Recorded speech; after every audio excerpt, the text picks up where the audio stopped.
नमस्कार. योगभास्कर ॲस्ट्रो या ज्योतिष विषयक चॅनलमध्ये आपले सर्वांचे स्वागत आहे.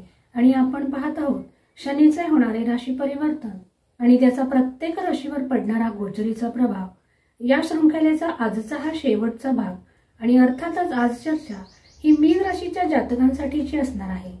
मीन राशीच्या जातकांसाठी शनीचे हे गोचर भ्रमण कसे असणार आहे याची आज आपण इथे ज्योतिषीय चर्चा पाहणार आहोत.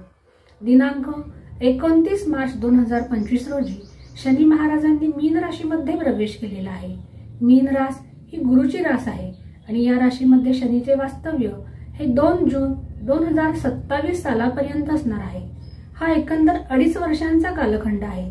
एका राशीमध्ये इतक्या दीर्घकाल वास्तव्यास असणारा शनी हा एकमात्र ग्रह आहे, कारण या शनीची चाल ही अत्यंत मंद असते. शनी हा पापग्रह आहे आणि शनीची दृष्टी ही विच्छेदात्मक दृष्टी मानली जाते. ज्योतिषशास्त्रामध्ये शनीला न्यायाधीशाची संज्ञा प्राप्त आहे. असा हा शनी कर्मफलदाता देखील आहे, कारण आपल्या सर्व चांगल्या आणि वाईट कर्मांचा लेखाजोखा हे शनी महाराज पाहत असतात आणि वेळ आल्यावर जातकाला त्याचे फळही भोगायला लावत असतात. आणि म्हणूनच प्रत्येक जातक हा शनीला घाबरून असतो. शनी हा ग्रह अनुशासन प्रिय देखील आहे आणि अन्याय हा शनीला अजिबात सहन होत नाही. असा हा शनी मीन राशीसाठी कसा व्यतीत होणार आहे हे आपण आता पाहणार आहोत. मीन राशीच्या जातकांचा स्वभाव पाहता मीन राशीचे जातक हे संवेदनशील वृत्तीचे असतात. आध्यात्मिक वृत्तीकडे कल असलेला, कल्पनाशील असलेले, दुसऱ्यांना समजून घेणारे आणि खूप भावनाप्रधान असे काहीसे त्यांचे व्यक्तिमत्व असते. आणि त्यांच्या भावना प्रधानतेमुळे बरेचदा त्यांचे मन हे अस्थिर देखील बनत असते. मीन राशीला सध्या 7.5चा मधला टप्पा सुरू आहे, त्यामुळे कामे ही विलंबाने होणार आहेत. हा शनी तुमच्या चंद्राबरोबर गोचरीचे भ्रमण करणार आहे आणि त्यामुळे मानसिक ताण, अस्थिरता, आळस हे गुण तुमच्या अंगी आता येणार आहेत. आणि त्यासाठी धैर्याने वागणे, आत्मविश्वासाने वागणे हे तुमच्यासाठी अत्यंत महत्त्वाचे असणार आहे. दुसऱ्यांवर अवलंबून राहण्यापेक्षा आत्मनिर्भर बनणे हे मीन राशीसाठी अत्यंत महत्त्वाचे असणार आहे.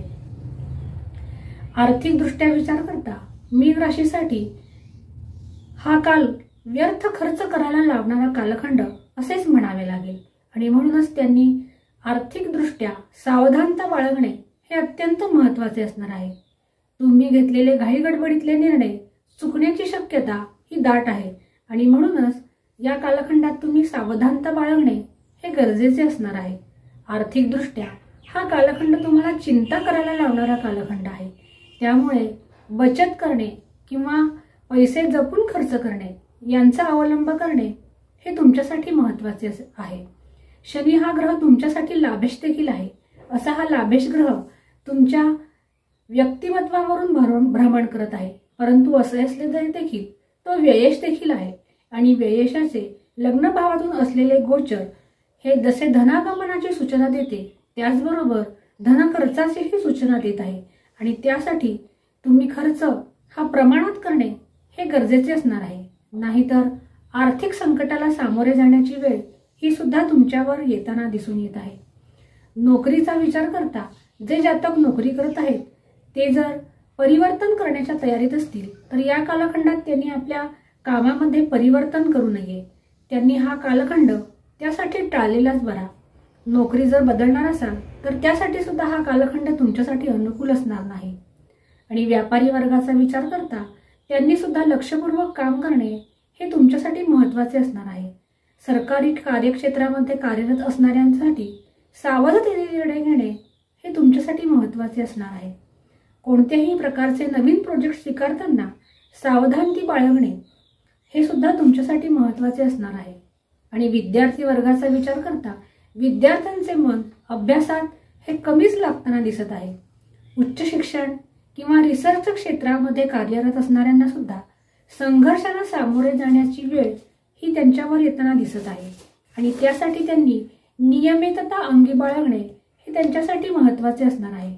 त्यामुळे त्यांच्या कार्यात थोडी सुलभता निर्माण होण्यास ही मदत मिळणार आहे. जे विद्यार्थी परदेशी जाऊन शिक्षण घेण्याच्या तयारीत आहेत त्यांच्यासाठी हा कालखंड अनुकूल असला तरी देखील कागदपत्रांची पूर्तता करण्यात त्यात अडथळे येताना दिसून येत आहेत आणि जे जातक परदेशी स्थायिक होण्याचा विचार करत आहेत त्यांच्यात अडचणीत मात्र वाढ होताना दिसत आहे। मीन राशीच्या जातकांसाठी परिवारात सुद्धा विनाकारण तणावाची स्थिती हा शनी निर्माण करताना दिसत आहे। तुम्ही तुमच्या आईवडिलांच्या स्वास्थ्याची काळजी घेणे या कालखंडात तुमच्यासाठी महत्त्वाचे असणार आहे आणि दाम्पत्य जीवनाचा विचार करता दाम्पत्य जीवन हे बाधित होताना दिसत आहे, कारण तुमच्या व्यक्तिमत्वावर गोचर करणारा हा शनीची दृष्टी तुमच्या सप्तम भावावर पडत आहे आणि हा सप्तम भाव हा दाम्पत्याचा भाव आहे। अनावश्यक विषयांकडे दुर्लक्ष करणे हे महत्त्वाचे असणार आहे, नाहीतर वादाची शक्यता ही नाकारता येत नाही। नात्यांमध्ये तणाव किंवा दुरावा हा त्यामुळे निर्माण होऊ शकतो आणि दाम्पत्य जीवनामध्ये सुखदता येण्यासाठी परस्पर सहयोग असणे हे तुमच्यासाठी अत्यंत महत्त्वाचे असणार आहे आणि सर्वात महत्त्वाचे म्हणजे तुम्ही तुमच्या अहंकारावर नियंत्रण ठेवणे हे सुद्धा महत्त्वाचे असणार आहे। प्रेमीजनांचा विचार करता प्रेमीजनांसाठी ही स्थिती ठीकठाक असलेली दिसून येत आहे। फार प्रतिकूल नाही आणि फार अनुकूलही म्हणता येणार नाही, परंतु शनीचे हे गोचरीचे भ्रमण तुमच्या चंद्राबरोबर होत आहे आणि म्हणून त्याचा परिणाम हा प्रत्येक बाबीवर थोडाफार होणारच आहे आणि त्याचा परिणाम तुमच्या प्रेमीजनावर जीवनावर सुद्धा होताना दिसून येत आहे। अविवाहितांचे विवाह जर जुळवणार नसाल तर त्यासाठी मीन राशीच्या जातकांसाठी कसरत करायला लावणारा कालखंड आहे। विवाह जुळून येण्यामध्ये विलंब किंवा त्यामध्ये बाधा निर्माण होण्याची शक्यता हा शनी वर्तवत आहे, कारण या शनीची दृष्टी ही दाम्पत्य भावावर पडत आहे आणि शनी हा विलंब करायला लावणारा ग्रह आहे। त्यामुळे विवाह जुळवताना सुद्धा अडचणींचा सामना मीन राशीच्या जातकांना करावा लागणार आहे आणि मीन राशीच्या जातकांच्या स्वास्थ्याची चिंता करता हाडांची दुखणी किंवा सांध्यांची ज्यांना दुखणी आहेत त्यांनी आपल्या स्वास्थ्याची विशेष काळजी घेणे हे गरजेचे असणार आहे आणि सर्वात महत्त्वाचे म्हणजे तुमचे मानसिक संतुलन तुम्ही व्यवस्थित ठेवणे हे सुद्धा महत्त्वाचे आहे। कोणत्याही प्रकारच्या चिंता निर्माण करणाऱ्या गोष्टींपासून तुम्ही दूर राहणे हे गरजेचे असणार आहे आणि ज्यांना पचन संस्थेसंबंधी जर काही आधीपासून तक्रारी असतील तर या कालखंडात त्यांनी आपली दिनचर्या संतुलित ठेवल्यास त्यांना त्यामध्ये मदत मिळण्यास मदत होणार आहे। मानसिक आरोग्य जपण्यासाठी त्यांनी ध्यान, प्राणायाम किंवा जपजाप्य यांचा आधार सुद्धा त्यांच्यासाठी हितावह असणार आहे। मीन राशीच्या जातकांनी कोणत्याही प्रकारच्या कायदेशीर बाबींमध्ये किंवा कोर्ट कचेरीच्या कामामध्ये असाल तर त्यामध्ये सावधानता बाळगणे हे महत्त्वाचे असणार आहे। शनीची ही तिसरी दृष्टी तुमच्या पराक्रम भावावर पडत आहे, त्यामुळे मेहनतीमध्ये कोणत्याही प्रकारे कसूर करू नये आणि त्याचबरोबर आपल्या लहान भावंडांची सुद्धा सलोख्याने वागणे हे गरजेचे असणार आहे। तुमच्या नात्यांमध्ये बिघाड होण्याची शक्यता सुद्धा हा शनी दाखवत आहे आणि या कालखंडामध्ये तुम्ही तुमच्या वरिष्ठांशी किंवा वडिलांशी कोणत्याही प्रकारे मतभेद करू नये, कारण या कालखंडात त्यांच्याशी मतभेदाची शक्यता ही दिसून येत आहे। हा काळ मीन राशीसाठी एकंदरीत संयमाने व्यतीत करण्याचा कालखंड आहे आणि उपाय म्हणून मीन राशीच्या जातकांनी त्यांना सध्या 7.5चा मधला टप्पा सुरू आहे आणि म्हणून शनीची आणि मारुतीची आराधना सुरू ठेवणे हे अत्यंत महत्त्वाचे आहे। हनुमान चालीसा स्तोत्राचे पठण किंवा मारुती स्तोत्राचे पठण फार त्रास जर जाणवत असेल तर सुंदर काठांचे पठण किंवा श्रवण हे तुमच्यासाठी महत्त्वाचे असणार आहे। त्याचबरोबर शनिवारी गरजूंना अन्नदान आणि वस्त्रदान हे केल्याने सुद्धा तुमच्या संकटांमध्ये कमतरता निर्माण होण्याची शक्यता ही दिसत आहे।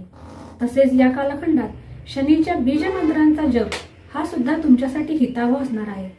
तुमच्या त्रासाप्रमाणे तुम्ही उपाययोजना करण्याची तयारी करणे हे गरजेचे आहे। त्याचबरोबर कावळा किंवा काळा कुत्रा यांना सुद्धा तुम्ही घास देणे हे तुमच्यासाठी हितावह असणार आहे। अशा रीतीने आज आपण शनीचे होणारे राशी परिवर्तन आणि त्याचा मीन राशीच्या जातकांवर होणारा परिणाम या संबंधीची ज्योतिषीय माहिती जाणून घेतलेली आहे। अशाच प्रकारच्या नवनवीन ज्योतिषी आणि धार्मिक विषयांच्या खात्रीशीर माहितीसाठी चॅनलला लाईक आणि सबस्क्राईब नक्की करा। आज आपण येथेच थांबूया, पुन्हा भेटूया एका नवीन ज्योतिषीय विषयासह। तोपर्यंत नमस्कार।